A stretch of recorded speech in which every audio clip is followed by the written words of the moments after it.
Hello everyone, my name is Samantha Westover.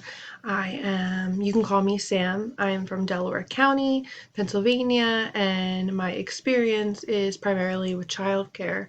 Currently, I am a nanny, but before this, I worked for many years at the YMCA in many different capacities.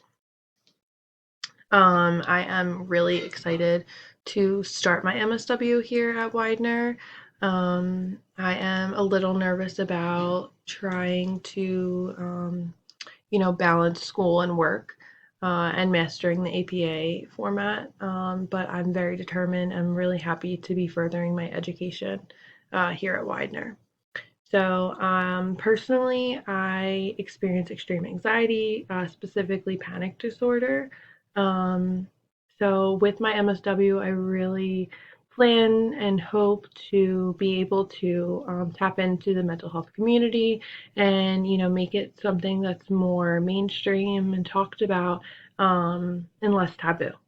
Um, yeah, thank you so much. I'm really excited to watch all of your videos and get to know you while we do this program. Thank you.